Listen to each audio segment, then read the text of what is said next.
This is an R Media podcast. This episode is supported by Vixen, Australian-made skincare powered by plant cell technology and designed to bring real simplicity back to skincare.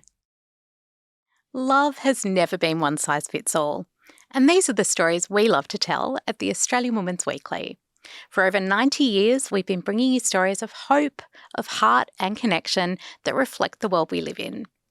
And now it's time for a new chapter with the Australian Women's Weekly Love Stories podcast.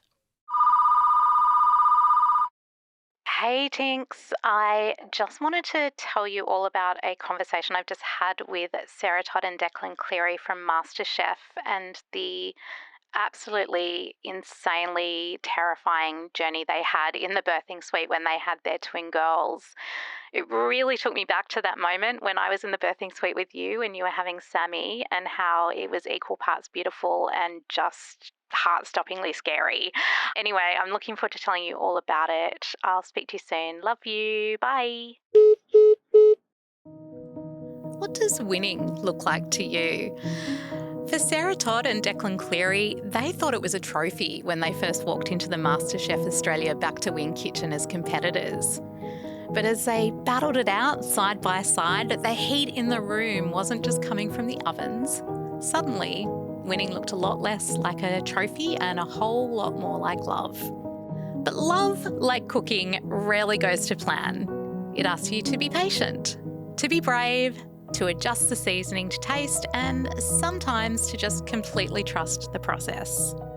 In the aftermath of MasterChef, Sarah and Declan have built a family of 6. Sarah's son Phoenix, Declan's dog Sol, and 2 tiny twin girls who made an incredibly dramatic entrance into the world that nobody could have scripted. It's a story the couple are sharing in full for the very first time today. So strap in for a conversation about blended families, second chances, and what happens when you're faced with the worst scenario imaginable and you have to find your way back to each other. At that point, it was Sarah that was becoming the health problem. It was. I was more worried about Sarah, and still till 9 days in after the birth, Sarah's still in hospital. I was still fucking terrified. I'm Tiffany Dunk, and this is the Australian Women's Weekly Love Stories. Declan and Sarah, thank you so much for joining us on Love Stories. It's such a pleasure to see you again. Thank you for having us. Yeah, we're excited. We had a fun time shooting with you guys and can't wait to see it all come together. Very exciting. Well, look, we always start off with a bit of a fun question, and given the two of you are chefs, I thought, what can I ask you that's a bit of a twist on my usual question? So I'd love to know, marry me chicken is the viral recipe that everyone says wins over a heart. What's the dish that you've cooked for each other that won you over to each other's side? I think Sarah did a French classic, a bouillabaisse, so it's a fish stew. So it takes maybe about 4 hours of preparation and then maybe three hours to cook. So that can be the marry me bouillabaisse. a bit more complex than the marry me chicken. Yeah. What about for you, Sarah? Look, it has to be Declan's butterflied fish. I think it's just so, I have never had fish like that. The way he cooks it, it's got the crispy skin, bit of the charcoal flavour from the barbecue. It's smoky. It's cooked perfectly. No bones. It's amazing. I'm salivating already. I love it. The marry me barbecue. Marry me barbecue. Look, you obviously met when you walked into that MasterChef Back to Win kitchen. I'd love to know, what did winning look like to you back then?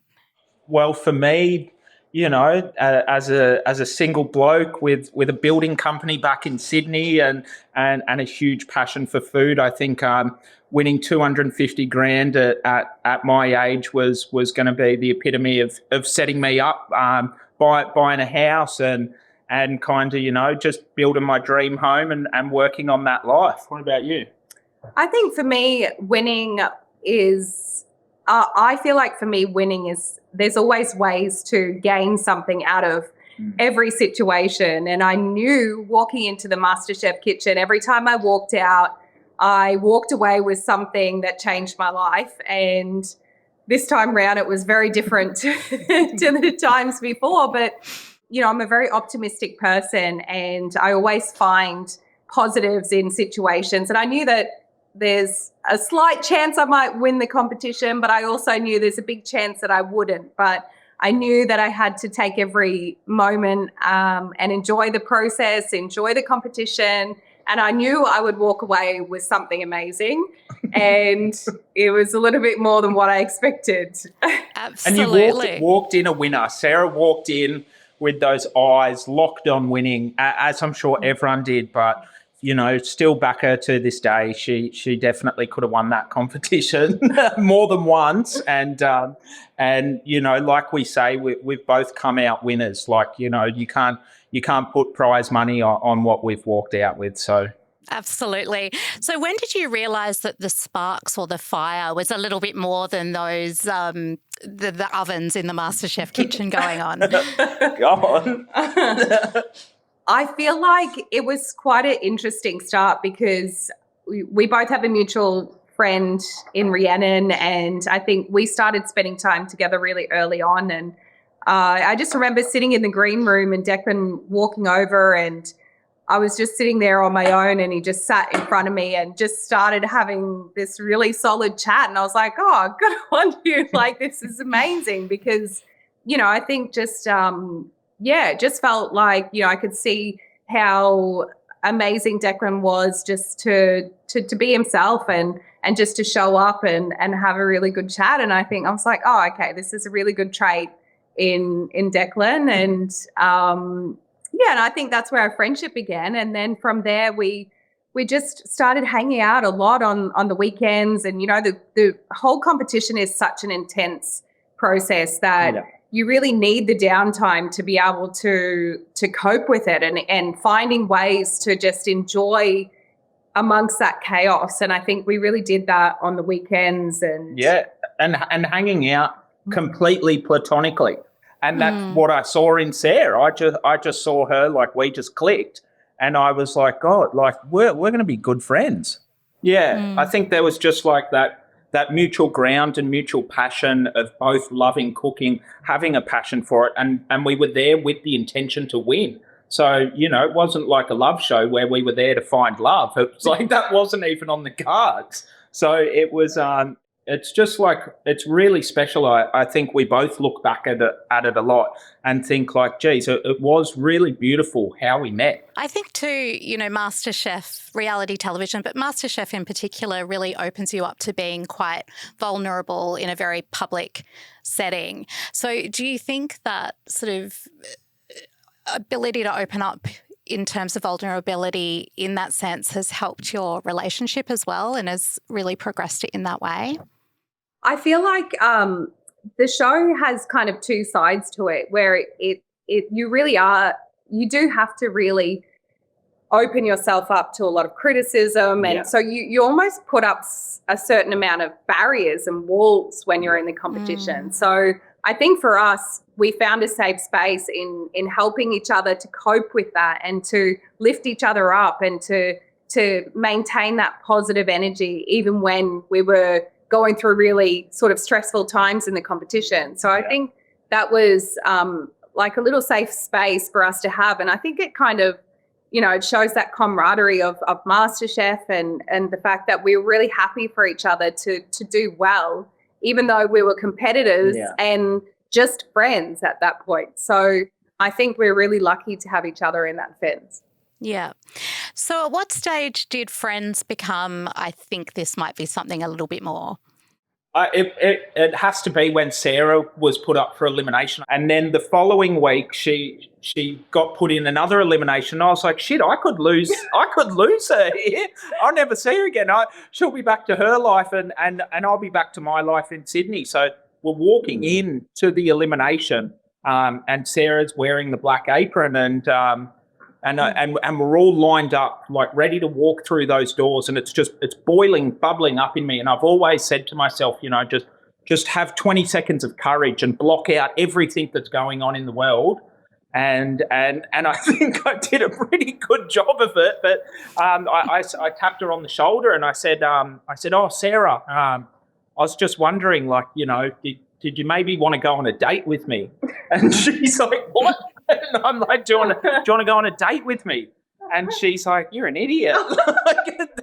and then we walked in and she didn't get eliminated. And then she didn't give me an answer for about 2 days. And, Oh, how terrifying. and I went back to the apartment and I was like, "Oh, she didn't say yes, but she didn't say no." I was like, "There's hope there."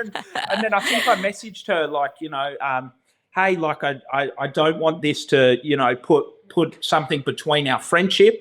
I was just, you know, thought like I just ask you, and I think she responded, "You're an idiot." Oh, yeah, still. I was like, of all days. So I was like, well, at least, you know, you're breaking that tension of going into an elimination. But I was like, wow. Exactly. I know. What was going on in the back of your brain? Like, because you get asked this question, then you have to go and do this really stressful thing. Like, what were you thinking? In 1 year out, no. I was like, yeah, I need to, like, that needs to be something I can deal with later. That's not something I can process right now. First of all, I was like, did you seriously just ask me that right now?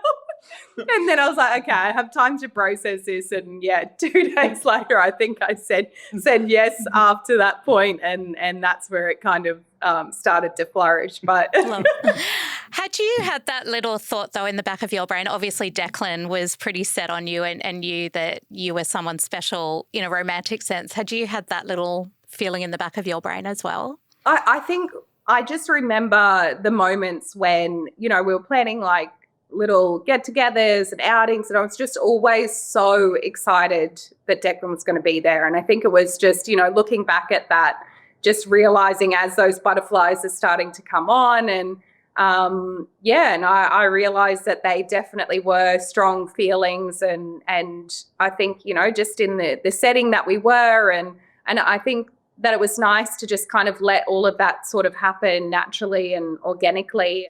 So how quickly did it progress from the friendship to first date to this is something? From my perspective, you know, at that point being a single mum, and, you know, my son was my number one priority. And I think just seeing their interactions while we were friends, and, you know, just it was such a beautiful relationship that Declan and Phoenix had as well. And and I think that was really important to me as well, that we all got along, and, you know, not bringing someone into Phoenix's life that was going to, you know, shake things up, but to add value and to be a good role model, and just to like complete the family. I think, you know, Cez made it pretty clear from the beginning, like, you know, we're coming into each other's lives, and I think we both morph into all sorts of situations, and I was coming in and you know, he's got 2 wonderful parents, and I'm like, you know, he doesn't need a third, like Sarah was saying, just a role model, just a friend, just a good bloke, and you know, I've really tried to maintain that same relationship from when we first started hanging out. You know, it maybe took some pressure off, but you know, I just keep reminding myself what Cez said. He's like, you know, you don't need to do more. Just be you. Just be yourself, and that's why we love you. So you'd already had the introduction. You didn't have to think about how you introduced Phoenix to Declan and vice versa. But I guess, is there anything that, you know, for people in a similar situation, any kind of tips that you would have of how to make that process a little bit easier? The biggest thing is kids do as they follow you. They don't do as you say. They do as you see. Do as you see, not as you say. And so I think just be a good human being, and just be present, and, you know, be how you would with any other person in your life. I think that is the biggest key for you know, walking into a new relationship with children. I think that kids are always quite you know, kids are smart and intelligent. I think they can see through any sort of falseness. So I think it's important just to show up as you. And definitely, kids are honest, and that's you know, the beautiful thing. Kids can can say what they're thinking without having to put a filter on their mouth. And as parents, you try and work on that filter. But I guess, it's a luxury of being a child. Yeah. It's going to the park together. Just realised that's still in the oven. Oh, yeah. Oh, you got food in the oven. Of course you do. I can smell it. I feel like it might be close to burning. What are we cooking? Fun. Yeah, that was a shepherd's pie I whipped up. I love that. I love that we're cooking as we're going along. And I think, they say cooking, it's an act of love, right? How do those like little acts of love show up in your day-to-day relationship? I think it's the little things. It's, making Says a cup of coffee in the morning, maybe, especially since having the twin girls, like, her walking out and seeing that all the baby bottles are washed and in the sterilizer, or replacing the toilet paper roll in the toilet, or Swoon. like little things like that, I think. But those simple things, I think, really make our relationship shine, and acts of love. What do you reckon? Yeah, I think so. And I really believe that it's a lot around the feeling in a relationship and communication and being understanding with each other. And we've got a lot to juggle between both of our careers and 3 children and a dog. And I think that for me, the little acts of love is being understanding of each other and what we're going through. And sometimes one person's doing 80% of the chores and vice versa. And then, work is one person's working more, the other's working more. And I think it's just that balance and understanding that things are a bit of a scale, and it changes time to time throughout the relationship, and just finding that balance and being understanding. It's one thing to fall for someone under the studio lights, but it's a whole nother thing to bring real lives, kids and dogs into the mix. We'll find out how they did that next. Mother's Day always makes me pause a little and really think about the women who've shaped me, and how rarely I actually take time to do something just for them. So this year, I'm planning to give my mum something that up until now I've just been doing for myself. I've been using Vixen for the past couple of months. Their all-in-one Australian-made skincare with Apple stem cell technology has been the fix I didn't even know my skin needed. Dry patches? They're gone. Redness? It's really calmed, and my skin feels super soft, which I love. So, want to get on board with me? Head to vixen.com.au and use the code LOVESTORIES for a little Mother's Day gift. It's such a simple, beautiful way to show any woman in your life just how much they mean to you. You'll even get a handwritten, personalised card just for them, so it arrives at their door feeling really special. Now take us back and talk to us about the moment you decided you wanted to add to the family. Not necessarily twins, although congratulations, but when did you know that you wanted to add a child into the mix as well? Well, Declan has been manifesting twins for a long time, so it was the twins that he was manifesting. Yeah. I think Sez and I are a lot alike in many ways, and we were open and honest and discussed these kinds of things early, and there was discussions of, if we want to have children, if do we not, like, what if we can, what if we can't, and was always, to me, it was always, well, I'm choosing you, Sarah. Like, so I'm choosing whatever comes with you, whatever comes from that. You're choosing me. It's a commitment. Yeah, we definitely are very like-minded and aligned with our values and what we, want for the future. And we both love our families. We both have big families that are very close, and we have always wanted that ourselves. So I think, we spoke about it very early on, and it happened very early It happened. It happened. Children was something we both obviously love and want. And I think, Sarah's definitely the one for me, and who I'm excited to spend the rest of my life with. Oh, I love this. Now, you mentioned you manifested twins, but Sarah, you said this was actually quite unlikely. Can you tell me how you found out and what the reaction was? Well, I think, I mean, first of all, like the pregnancy with Phoenix, no morning sickness, everything was smooth sailing. And then as soon as, with this pregnancy, I was so sick. And we were just like, it has to be a girl because the hormones are just going totally wild and I'm feeling everything in such a different way. And I had acne, like pregnancy acne. I'm vomiting. My hair's falling out. My skin is grey. My nails are broken. I'm like, what happened to this pregnancy glow? This does not exist at all. And then we went and then did the research. And, I have no twins on my side of the family. They say that for fraternal twins that it usually goes on the mother's side and, can skip generations, but there's none in my side of the family. So we're like, it's very unlikely. We ruled it out. Yeah. But Declan, the whole time from the beginning, he was like, you're having twins, you're having twin girls. And then we were like, no, not possible. No. Go in for the scan. And he's scanning my tummy and he's like, are you seeing what I'm seeing? Like, what? Like, grey blob on the screen. Like, we don't have any idea. He's like, congratulations, you're having twins. I was like, oh, my gosh. I was like, you manifested this.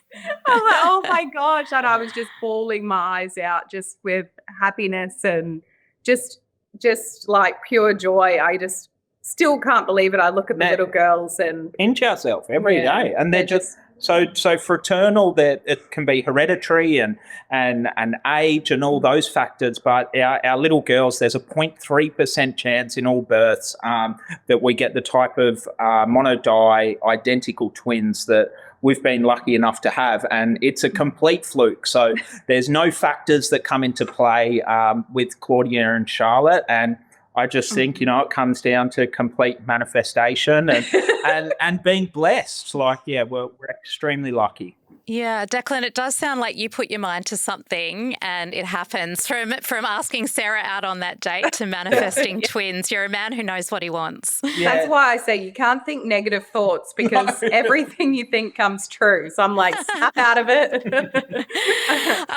We're sort of laughing and joking, but I know that with twins and particularly with identical twins, which you have, there are risks that become associated with that pregnancy. So can you tell me a little bit about your journey as it progressed in the pregnancy and sort of what worries or fears that you had, Sarah, and you, Declan, for Sarah? Yeah, look, I think that instantly there's a lot of fear mongering around twin pregnancy, and we had a lot of fear instantly. We're instantly put into the bucket of high risk, and that wasn't because of my age, it was because of the twins and the type that they were. So 1 placenta, 2 sacs. And so instantly we just had so much fear. And every scan, we were having 2 weekly scans instead of the general scans of, 18, 21, and then basically have the baby after that. We were in and out and, a lot of highs and lows in that. And, ultimately the scans aren't 100% accurate as well. So things were fluctuating from week to week, and because they were so frequent. It's like if with normal scans, you have that intermittent break in between, but we were having obstetrician 1 week, then a scan the next week, and then obstetrician, then a scan, and it's like the variables show up. And so the first trimester of my pregnancy, I had a lot of morning sickness and all of that. Then it kind of settled a little bit, and then I just started getting quite sick and physically and in pain and,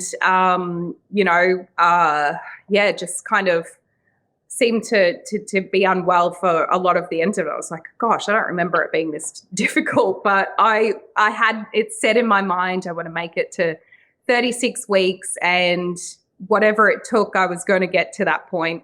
And, had that mindset. And I think we were, going to our scans and they were like, you're doing great. The girls are growing every week and they're, good size and sort of, fluctuating within the range, but still safe and, no twin-to-twin transfusion, which is one of the biggest risks of that point. And so all of that was great. They were exactly the same. They were like gram apart. They were so identical.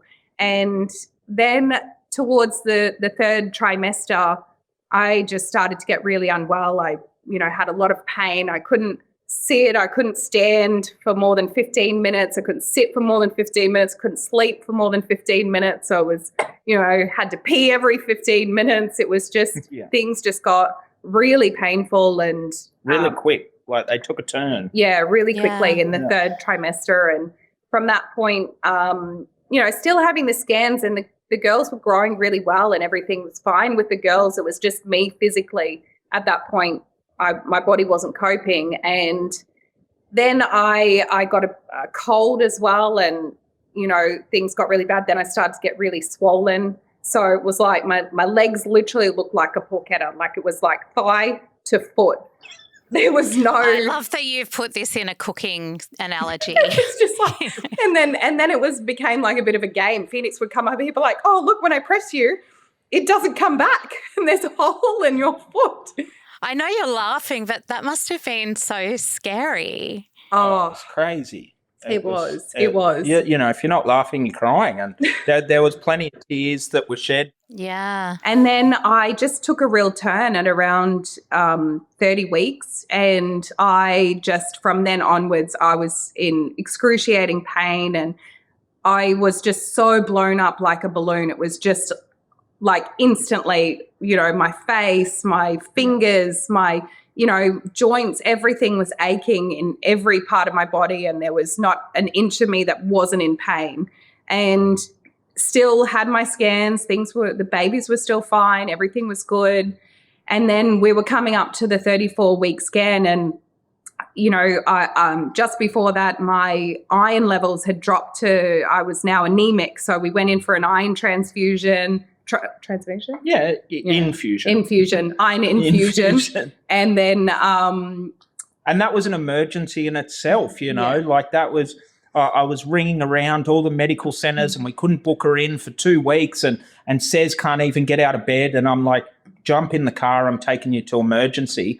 And then that was 6 hours in emergency hospital at 33 weeks pregnant. And sitting there while you get an iron infusion to come out and not have any implications for 2 weeks. Right. And we knew that it had to happen then, because as the pregnancy progressed, and then you lose blood with the labor and the births, that, if I'm that low in iron, it's only going to get worse. And so that happened, but, no relief physically for me instantly. It was still really bad. And then we jump in the car the morning of my 34-week scan, and I just said to Declan, I feel so rotten that I have a feeling they're not going to let me go home. Like, I think that I knew in my body that this was just a whole nother level of pain, that I realized it was worse than what I had initially thought. And we get to the hospital or get to the obstetrician appointment, and she instantly, sits down and she said, "How are you feeling?" And I just was like, started bawling my eyes. I feel terrible. And she said, "Well, we just got your latest results back and you can go for it." And you've got preeclampsia, which it's a huge, one of the biggest discomforts in a pregnancy, multiple pregnancy. And she just said, there's the results are in, and we're going to move you from the clinic over to get over to the birthing ward, just so they can monitor you closely. And that's when. So my blood pressure had gone to over 200. Over 100. Yeah, over 100. 210 over 100. So and they were like, we can't let you leave while your blood pressure's this high. So they take me across for monitoring. They hook me up to a magnesium drip to help assist with the preeclampsia. Which is really painful. Yeah. Just things coming, out of all veins and different areas, and, 2 monitors on the babies on my tummy, 1 monitor on me, and, just being watched closely, doing a blood test, taking my bloods every, really frequently. And they said, we just need to watch your platelets, your iron levels. And all of a sudden things just started to drop. So my platelets had dropped to in the 60s, and then they're moving me from the watching area to now I'm in a bed, and then the bed gets moved into the birthing suite, and we're just like, what the hell is going on? Yeah. And they were aware of the birth plan. Like the natural birth, no gas. Says no didn't want an love. epidural. I was like, this woman's got balls of steel. No instruments, minimal people in the room, so we only want the essentials. And they're just like like we're moving you around. Yeah. Can I just sort of pause a bit? You've mentioned there's a monitor for you, a monitor for each baby. There's infusions. There's all kinds of things going on. Sarah, I'm imagining you're present in the pain and the activity of what's going on. Declan, how did that feel for you watching on? Like, it must have been so frightening. It was, but I think I knew, I knew I'd do anything within my means to make it as comfortable for Sarah as I could. But I just knew I had to comfort Sarah and in every way. Like, it's traumatic to see. No one likes hospital. But also at that point, we weren't aware of what was to come. No. We still thought that things might be okay and I might be going home. And then it was the moment when they kind of moved us to the birthing suite. Well, like, the word in itself, birthing suite, it's like, things are a bit more serious than they're letting on. And we were, Declan, it was like both of us were just like, tell us what's going on. We can handle it. We just want all of us to be safe. Yeah. And we don't mind what has to be done, but we need to know. And so they kind of just said, look, we'll bring in the anaesthetist, the surgeon. And so the surgeon comes in and he sits down and he just said, guys, get ready. You're meeting your two daughters within the next 2 hours. Wow. And we were just like, oh my gosh. But it was so beautiful as well. And I think, whatever timing it was, it was safe and they were ready to come. And I think, naturally, as humans, your body tells you these kind of things. And Sarah's platelets were dropping so low, the blood pressure was so high, the iron infusion, the preeclampsia, the swelling, it was all these signs on these little girls are ready to come out into the world now. And by that point, it was Sarah that was becoming the health problem. I was more worried about Sarah and still till 9 days in after the birth, Sarah's still in hospital. I was still fucking terrified. Okay, we're going to take a quick break, but when we come back, Sarah and Declan share for the very first time the full story of their twins' dramatic arrival and how it changed their family forever. See you in a bit. A warm hello to our new listeners. I'm Sophie, editor of the Australian Women's Weekly, and we're so happy you're joining us on this new chapter. For over 90 years, the Australian Women's Weekly has been a trusted home of real love stories, the kind that are messy and funny and quietly miraculous, just like real life, and just what we all need right now. Now, with the Australian Women's Weekly Love Stories, we're wrapping those stories around you in lots of new ways. Online, in your ears, wherever you are, making it easy as possible for you to enjoy. So, if you've grown up with the Weekly or you're just finding us now, welcome. And we'd love you to come on this new adventure with us, exploring every kind of love and the real things that matter to all of us. And because you're listening, and we value that, we've got something special just for you. A discounted subscription to the Australian Women's Weekly so you can dive even deeper into the stories you're liking. Just head to womensweekly.com.au to find out more. And thank you so much for being part of our Love Stories family. Now back to the chat. So tell me, what was the danger at this point for you, Sarah? My platelets. So just basically any lower and you start to have seizures. So they say I was on the verge of HELP syndrome. So preeclampsia leads into HELP, which is then when you start having seizures and your body just can't cope. And the only cure is giving birth. There's nothing else you can do to stop all of this from happening. And they said that, once you kind of go below 70 for your platelets, that no longer can you, first of all, take natural birth completely off the cards. I don't have, first of all, physically, I didn't have the strength. I was in so much pain and weak. And then secondly, they said now that your platelets are at 69, you can't even have an epidural and can't be awake. So you have to have GA. So we were just like, oh my gosh, like now I'm not even going to be awake for the birth, or I couldn't be awake for the birth. So that was a huge shock. But the moment the surgeon came in and he'd given us this news, it was all systems go. The lifts were being held for us, everything, like as we were going, everything getting hooked up. And, it was so go, go, go the minute we got this news that it just was like there was really not much time to think at this point. And he was right. The babies. They were ready to come. So, yeah, straight into the birthing suite. No, straight into theatre. Straight into theatre from the suite. Yeah. And it was really intense. It was probably, it was definitely one of the scariest moments of my life. But I knew that we were in the best place. I think Monash is really known for they have an entire twin floor, which is, for high risk twins, multiple births. And from the moment they put me to sleep, both babies were here within 14 minutes. Yeah. Wow.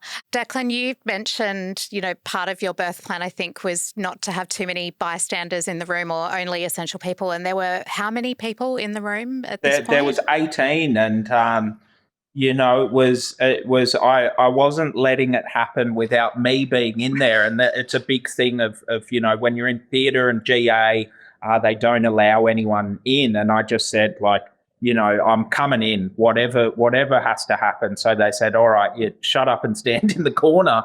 But I was there holding Sarah's hand the whole time until she went under, and it was if she couldn't see me, she could hear me. If she couldn't hear me, she could feel me. I was making sure, all those senses were being stimulated while she's laying there on her back with 18 people around her about to perform, a major surgery. And it was terrifying. Yeah. So talk to me about what happened next, because this moment is, I know, really hard for you to talk about. It was, so Sarah goes under and they're betadining her up and they cut her open and both girls come out and there's, like you see in the movies, like screaming and crying and natural births push out and the baby's going bananas. And girls were still. And it was like shit. It's like, I was like, God, I've got like two dead babies here and mum's knocked unconscious. Oh. And I can't say anything. I can't ask any questions because there's 18 people there. They're going crazy. They're chucking plastic bags on the girls and shaking the shit out of them. And I'm just there and I'm like, just looking at mum, and I was like, she's my number one priority now. They have to make sure mum's okay. And then it was about like maybe 4 minutes or something, and then Claudia started to take and she's moaning and groaning and they're like, yeah, we got one twin. And then I'm pacing around the room, like, praying to everyone and everything that it'll be okay. And there's sirens, and then they put her in the incubator, and they're like, we're going to take her straight up to NICU. Do you want to come? And I was like, bloody no, I'm not coming. I still got one baby and my fiance that I need to make sure. So I sent her up, and then Charlotte took, and I was like, holy hell, this is crazy. And then the surgeon, his name was Sol, funnily enough, our dog's name, and he just comes up to me and wraps his arms around me and says, mate, your 3 girls are going to be all right. And it was just the most liberating feeling in the world. And like Cez said, it all happened in 14 minutes, but it felt like an hour, and it was the longest 14 minutes of my life. And then he's taken his gloves off, and I'm like, what, where the hell are you going? He's like, the other doctors are going to stitch Sarah up, and she'll be in recovery. And I was like, God, well, if the head doctor's leaving, he's done his, I'll go up to the girls and then I'll come down to Sarah in recovery. So I raced up to the girls and just whipped out my phone and recorded those screams and those cries. And because they must have been the most beautiful sounds. Like for a minute thinking you would never hear that sound, that must have been the most magical. Yeah, it went from like thinking, God, there's no noise and there's nothing, to then hearing them both just screaming their heads off. And I got my phone, I'm recording, and I'm like, I need to take this down to recovery and show mum straight away. So it's I knew the girls were safe, and then I was just on a mission to get to recovery. And I come down and she comes out of it and she's, just been under, and I'm just holding the phone to her ear, and I was like, listen to them crying. I was like, we got two beautiful baby girls, and it was so special. And then Sarah started having seizures for about an hour and a half. Oh my gosh, Sarah! So were you aware of what was happening at this stage? Do you have a memory of that, or is that? I think I was alert when the seizure started happening, and as soon as I woke up, and at what point do they bring the girls down? They were so amazing, like in how essential it was to get that skin to skin contact for mum and I to get them down there so much. So it was a matter of no time. Once the girls were stable, they brought them down and they're lifting them up, putting them on mum, and mum was groggy. She's just had major surgery and she's hooked up with cannulas to the nines, and then she starts seizing and she's squeezing my hand and she's like, Dec, please. Please make it stop. And I'm just like, she's trying to pull the masks off her and try pulling it out of her nose. And the doctors are like, you need to leave it in. You need the oxygen. Her blood pressure's like, beep, beep, beep. It was so much. But I was alert for it all. It was just that, I was just sort of out of it in terms of like time and I just remember holding the girls, and it was just such a beautiful moment. But, then the seizure sort of happened, and it was just so scary because it was just, not feeling stable or in control. And, not in control. I think pain, I can handle pain, but, I couldn't handle this. There was nothing I could do to stop it. And, but the girls were just so beautiful, and Declan was there as soon as I, opened my eyes, and it was still just scary, but it was so beautiful. Scary. And, and I think sort of looking back, like, there's been these sort of fluctuations of how I feel about the situation because, there's just so much beauty of the girls are there. They're happy and they're healthy, and, it was my health, but it was, it's not your ideal situation. I think as a woman and a mother, you want to give your kids the best start at life. And I think there is a lot of sort of stigma around this, sort of birth. And I think it's really beautiful that I've now experienced both ways, and the girls are just so incredible, and the bond and, everything is absolutely incredible, and they're just so unbelievably beautiful. And I think that it just shows that, there's just so much more than that 14 minutes or whatever it might be for the birth. And we've, I think, it's just so beautiful, and it's a new story of life for us, and it's our story. And and it was really intense, really intense. I can imagine. And it wasn't, like once the seizures, your seizing had finished, it wasn't like, okay, now you're good and get up and off you go. You said before, Declan, Sarah was in hospital for 9 days, so there was still a journey for you to go through, I'm guessing.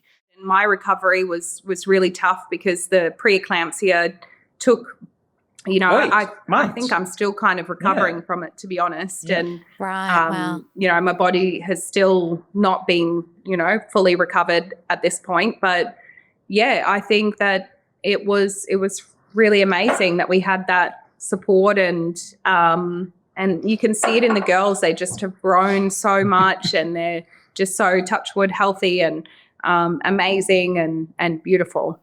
Yeah. So you got them home for just after New Year, and they are identical. How do you tell these girls apart? They are so identical that the girls, like at this point, Charlotte has one little spot on her nose, which is fading by the day.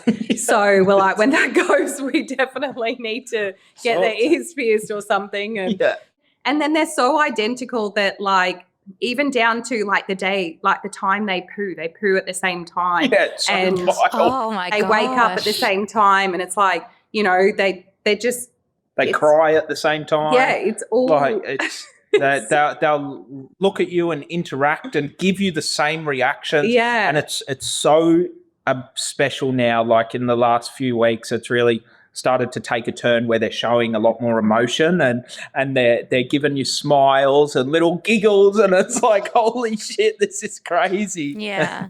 Because I can imagine, you know, having at one point thought that, gosh, you know, this could all go to hell in a handbasket. We may not have any babies at home. And we may not even have Sarah at home. It must make you appreciate your family that much more. Every day. And I think, you know, everyone should be grateful they wake up and their feet touch the floor in the morning. I think, you know, we've all experienced loss in all kinds of ways. And I think, you know, we just need to be grateful for being tired and be grateful for work we have and be grateful for each other and grateful for good health. And, you know, it's just, you do need to remind yourself those things every day. And I think, you know, in the chaos of pregnancy and the birth and then coming and settling at home, there was times where Sarah would have to, you know, be like Dec, like snap out of it and you know, remember what we have and where we're at, and you know, don't worry about the washing piling up or having to cook dinner. Like if we need to get takeaway, we can. And I think, you know, it's just that, just reminding yourself that, you know, we're all here, and that's all you can ask for. Yeah, absolutely. Can I ask, when Phoenix met the girls, what that moment was like? Oh, it was so special. And I think for me, just seeing how, you know, how gentle he is with the girls and how instantly he just wanted to have a cuddle, and the way he looks at the girls and holds their hands, and, you know, now he's like giving, you know, doing some of the feeds with the girls, and he's just so natural. Like, he's just meant to be a brother. And I think, you know, we saw that connection with Sol when Sol became a part of the family. And it's like Sol's his illegitimate brother. And then the girls come in, and it's like, you know, we didn't need to teach him anything or tell him anything. It just comes naturally. So I guess then, as a family of 6, what are you hoping the future's looking like for you guys? Just continue doing what we're doing. You know, we've created such a beautiful space and a home, and it's just working on ourselves and our family. I think, you know, we do a lot, Tiff. We do a lot. We'll continue to travel. I just think, you know, me personally, I just want to continue, you know, those milestones of being a first-time dad and enjoying all these moments we have. And, you know, there'll be a wedding on the cards at some point, which will be beautiful. And I think, you know, Phoenix will be, you know, in senior school, like, you know, doing year 11 and 12 soon and turning 18. And it's and then, you know, the girls will be walking and crawling and their first word. There's all those little milestones. We've adjusted to this point where it's like, you know, the 2 girls and their naps and all of that. And I think the moment they start crawling is going to be a whole nother level. Yeah. Brace yourselves. Yeah, for me, just to actually really enjoy this moment. And, you know, I think that, you know, like in life, when I was younger and had Phoenix, I was really building my career, and I worked really, really hard after he was born. And I think, you know, I still work really hard now, but I also just allow myself to just sit and be present and just enjoy the moment with the girls, because I have worked hard for it, I think, and to get to this point and to be able to sit back and just really enjoy that moment with the girls and with Phoenix and Declan and Sol and, going for a walk to the park, like all these little things that is actually just like, that's the things to look forward to. And I think it's just so special to have that and to be able to just soak it all up. Beautiful. I asked you at the start of this conversation what winning looked like to you when you walked into that MasterChef kitchen. If I had to pose that same question to you now, how would you define winning today, and what does that look like? For me, like, I think, it's having good health and a family. I think in life, I've always wanted a family. I've always wanted to, fiercely love one woman and do everything I can as a man, as a friend, as a partner, as a husband, and now as a dad. So I think that's what I'm really looking forward to, is just becoming a better partner, a better dad, a better worker. Like, just constantly being better. That's winning for me. Yeah, I think for me, winning is just being able to, just enjoy what we've built and what we've created, and to be able to soak it all up. That's winning for me. It's just like those little moments, honestly, with all of us together and sitting around the table. And, I look back at my childhood, and those things that I remember is like playing cricket in the backyard with my brothers and eating dinner around the table with my whole family. And, we're building all of those moments now. And I think, it makes me teary. Like, these are the memories that our girls and Phoenix are going to have when they grow up. And I hope they're the little things they remember. Oh, okay. Well, I love this. Guys, thank you so much for joining us. Thank you for sharing your story and trusting us to be the people to tell it to. It's been a real privilege and honour, and I can't wait to watch your family continue to flourish and grow. And I feel like I'm going to cry. No, thank you so much, Tiff. Like, we've felt really comfortable with you and the whole Women's Weekly team, so it's been really special for us. And thank you. Yeah, see our little family and those pictures of all of us together. And yes, we're really looking forward to it. Wow, that conversation was just something really special and raw and so honest. What I really love about Sarah and Declan is just that their love really does live in those quiet moments. They've also got some fantastic takeaways. I love Declan's take on gathering that 20 seconds of courage to do something that might just change your life. I also thought his advice on remembering to be grateful every morning that your feet hit that floor is also something that we can all take away from. And my God, those incredible twins, this story is going to stick with me for a while. So if you loved it as much as I did, please follow us wherever you get your podcasts, and maybe share this episode with someone who also needs a reminder that life can completely fall off the recipe card sometimes, but it can still become something incredibly beautiful. Head to womensweekly.com.au to find out more about our podcast, and I hope to see you all again next week. Thanks for listening. This episode is supported by Vixen, Australian-made skincare powered by plant cell technology and designed to bring real simplicity back to skincare.